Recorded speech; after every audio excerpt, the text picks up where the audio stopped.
suggestions. We support the bill fully, sir. Thank you. Shri Kartikeya Sharma.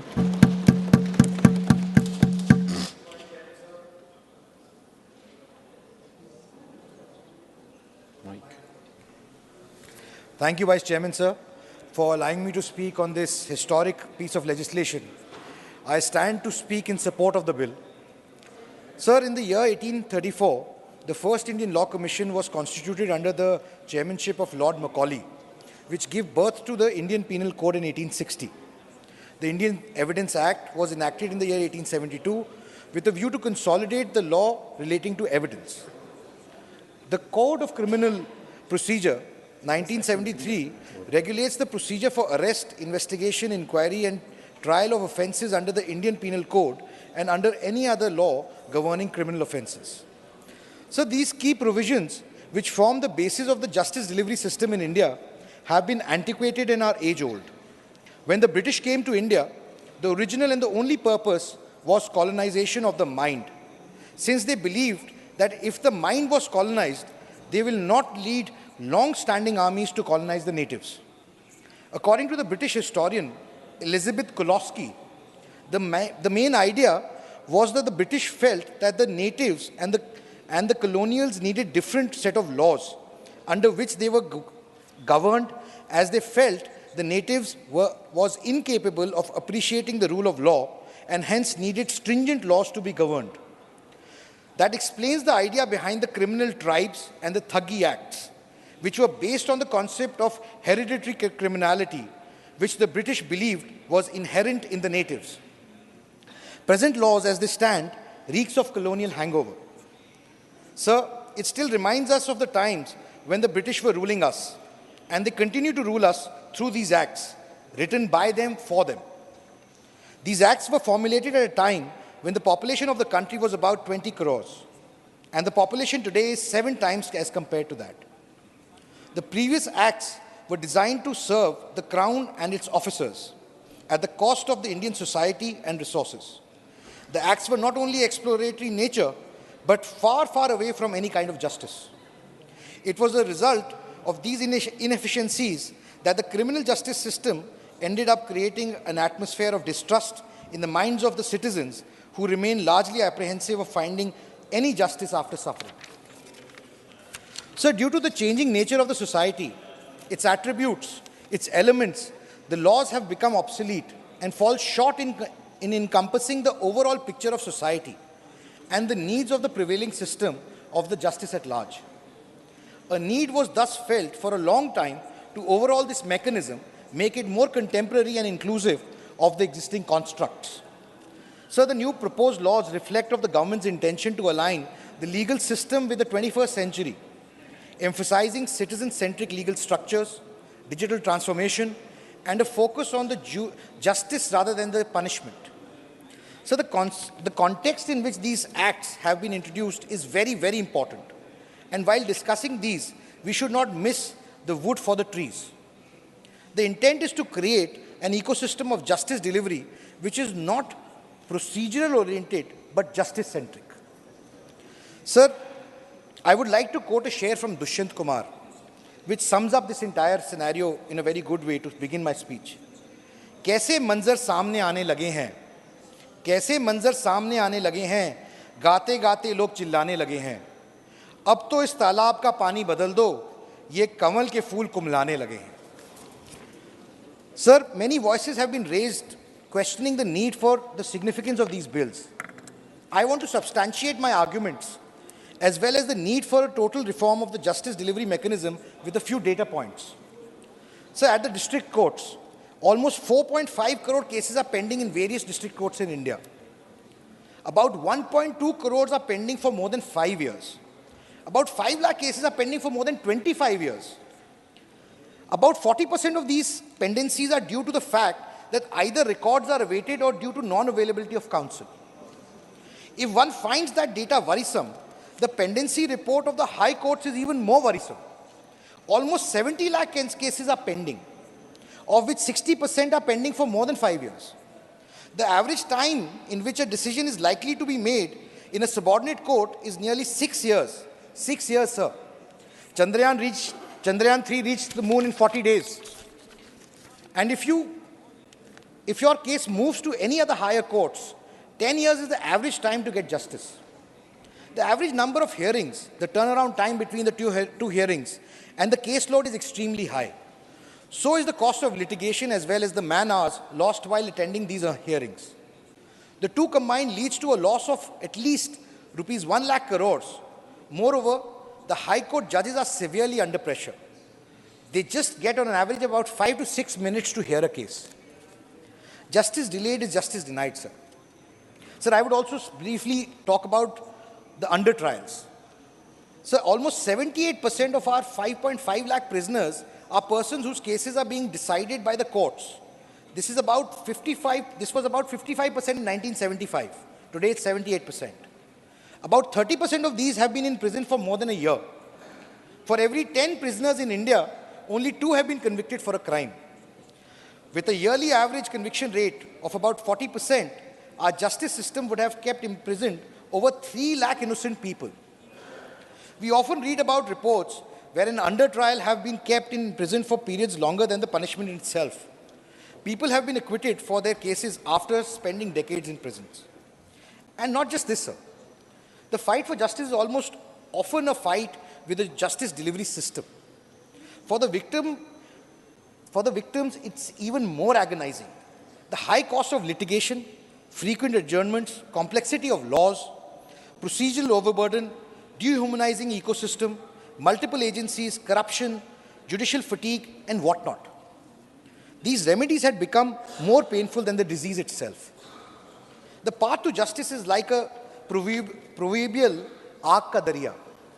And it is the vision of and the leadership of our Prime Minister, Shri Narendra Modi, who has resolved to transform this aag ka darya into a nyay ki pavitra dhara. And for that, I cannot thank him and the Honorable Home Minister enough. It is this backdrop, the introduction of the Bharatiya Nyaya Sanhita, the Nagrik Suraksha Sanhita, and the Sakshya Sanhita to replace the existing archaic laws, the IPC, CRPC, the Evidence Act, is a welcome move, sir. An idea whose time has come. So I'd like to quote John F. Kennedy, who says, "Change is the law of life, and those who look only to the past and present are certain to miss the future." Sir, I would like to throw some light on the key provisions of these bills and how they are an improvement over the existing provisions. The Bharatiya Sakshya Sanhita. Sir, the antiquated Indian Evidence Act of 1872 is an absolute solution to the problems of a bygone era. Evidently, the Act has been adapted to evolving criminal activities and lacks modern criminology practices. Attempts to address this through amendments proved insufficient, indicating the need for a comprehensive overhaul. The Bharatiya Sakshya Bill 23 aims to streamline evidence rules for a fair trial, sir. It omits outdated colonial references and produces from the 1872 Act. Sir, the proposed legislation aims to tackle issues in the current legal system, such as its complexity, high case backlog, low conviction rate, insufficient fines for crimes, overcrowded prisons, limited use of modern technology, delayed investigations, intricate hearing processes, inadequate forensic evidence utilization, and delayed justice delivery for the underprivileged. Sir, amongst the many challenges introduced in the bill, I would like to highlight 2 key changes. One is the removal of the British references from the bill to align the bill with the ethos of Bharat. The words like Parliament of the United Kingdom, London Gazette, Lahore, United Kingdom, or the Great Britain and Ireland, Her Majesty by the Privy Council, Her Majesty's Dominions, etc. have been deleted. Section 166 relating to the power of the jury to put question, etc. have been deleted as the jury system has already been abolished in India. The terms like lunatic, unsound mind, etc. have also been done away with. The second point I'd like to highlight is the use of technology and digital means in processing evidence.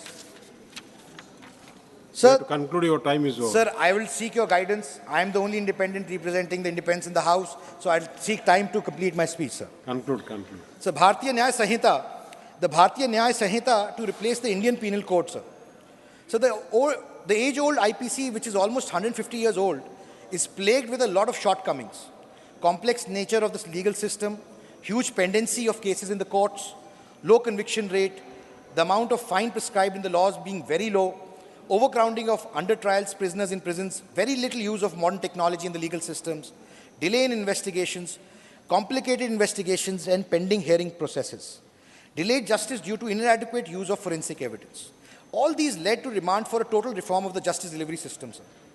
Reports from various bodies like the Law Commission of India, Vishwanathan Committee, the Malimat Committee proposed specific amendments to the criminal laws and broader reforms in the criminal justice system. Sir, the BNS has been introduced as a reform and not as an incremental change. Sir, I want to come to few crucial provisions of the bill. The offences against women and children, murder and offences against the state have been given precedence in Sanhita, which was very much required. Transgender has been defined in accordance with the Transgender Persons Right Act of 2019. Community service has been introduced as one of the punishments, sir. So much needed, mob lynching shall be met with life imprisonment. As the instances of hit and run cases, again a very needed law, sir, are on the rise, and a new provision under the clause 104.2 has been made. So section 124A of the IPC relating to sedition has been deleted. And the BNS 23 introduces provisions for the contemporary offences like economic crimes, organized crimes, cyber crimes, ensuring adequate safeguards for public order, safety and India's integrity, mandated by the Parliament with democratic approval, compared to the IPC and the other provisions. The Bharatiya Nagarik Suraksha Sanhita. Sir, the proposed legislation seeks to repeal the CRPC 73, introducing technology and forensic science in criminal investigations. It sets timelines for investigation, trials and judgments. Citizen-centric measures ensure prompt access to the first information report and digital updates on investigations. Summary trials are mandatory for minor offences, and electronic means like video conferences may be used for examining accused persons. So the BNS stipulates the information about the arrest of a woman must be provided to her relatives, friends or designated individuals. It sets the timeframes for the completion of investigations with provisions for extension under certain circumstances. Sir, the Sanhita provides for an acceptance of trials, electronic mode as provided in the clause 532, wherein all trials inquire and proceedings may be held in electronic mode, sir.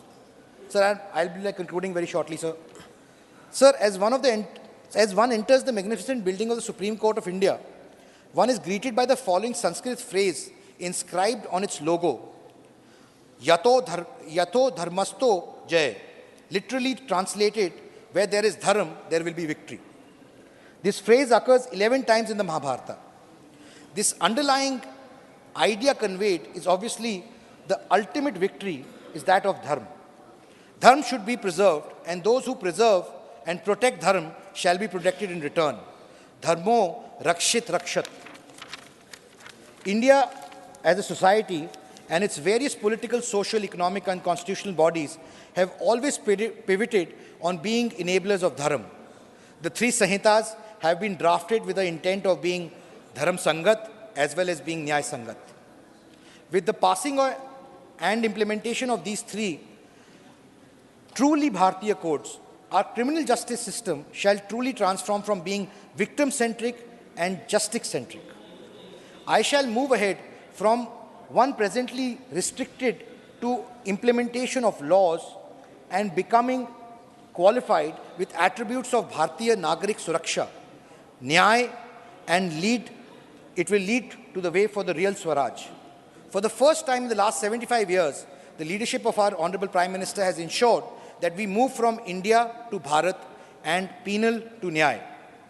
भारतीय होने का गर्व, संस्कृति पहचानने का गौरव, सामाजिक व्यवस्था का गौरव, न्यायपरक नीतियों का गौरव, विकसित भारत का गौरव और विश्व गुरु बनने का गौरव हमें इन पिछले 9 साल में सरकार के अंदर मिला है, sir. Towards the end, I just want to thank the Honorable Prime Minister and the Honorable Home Minister for endowing the responsibility and the opportunity upon us members to discuss and pass this historical bill.